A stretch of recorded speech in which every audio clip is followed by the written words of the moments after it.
बच्चों, आज हम बात करेंगे राजा भगीरथ के बारे में। भगीरथ का अर्थ ही कठिन संकल्प करने वाला, दृढ़ निश्चयी होता है। यदि मनुष्य किसी कार्य को करने के लिए दृढ़ निश्चय कर लेता है तो वो हर परिस्थिति में उसे पूरा करके ही विराम लेता है। ऐसे ही दृढ़ निश्चयी असंभव को संभव करने वाले राजा भगीरथ थे।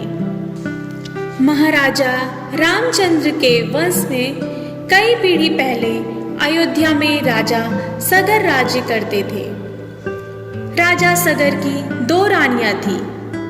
एक बार राजा सगर ने यज्ञ आरंभ किया। प्राचीन काल में यज्ञ के समय एक घोड़ा छोड़ दिया जाता था और वह विजय का चिन्ह माना जाता था। राजा सगर के घोड़े को इंद्र ने पकड़ लिया। जब बहुत खोजने पर भी घोड़ा न मिला, तब राजा सगर ने अपने पुत्रों से घोड़ा खोज कर लाने के लिए कहा। राजा के पुत्र यज्ञ का घोड़ा ढूंढने के लिए घर से निकले। देश विदेश उन्हें खोज डाला, किंतु घोड़े का कहीं पता न चला। तब उन्होंने पृथ्वी खोदना आरंभ किया। एक एक भाई धरती खोद खोद कर ढूंढने लगा। इस ढूंढाई में अनेक जीव जंतु की हत्या होने लगी। इससे लोग बहुत दुखी हुए।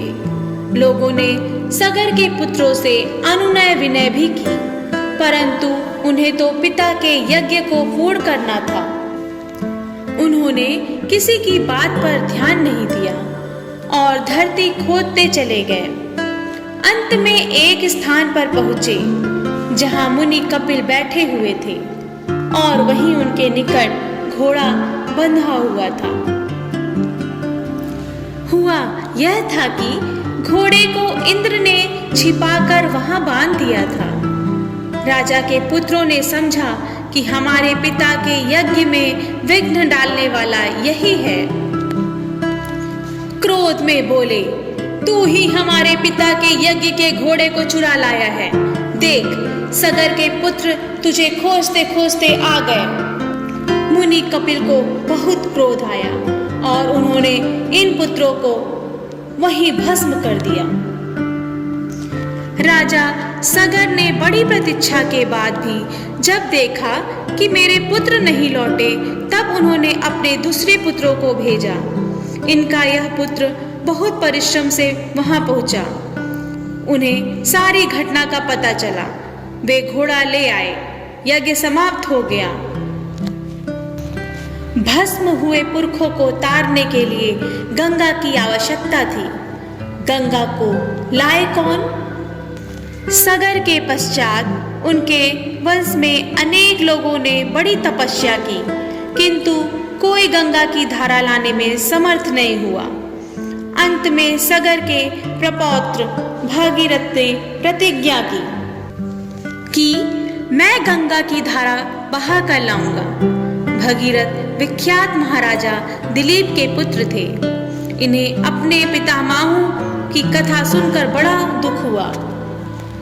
उन्हें इस बात का दुख था कि मेरे पितामह यह कार्य न कर सके।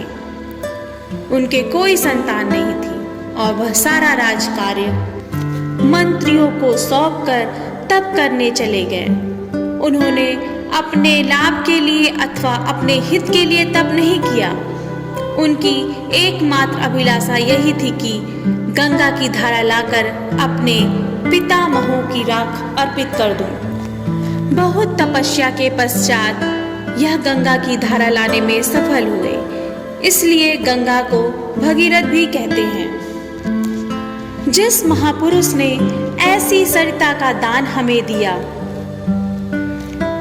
उनके कृतज्ञ हम क्यों न हो। भगीरथ जी के कार्य का महत्व हम इस बात से समझ सकते हैं कि यदि आज गंगा न होती तो हमारी स्थिति क्या होती। भगीरथ एक महान राजा ही नहीं थे, महान व्यक्ति भी थे। उन्होंने मानवता के हित के लिए सब कुछ किया। चिरकाल तक मानवता उनकी ऋणी रहेगी।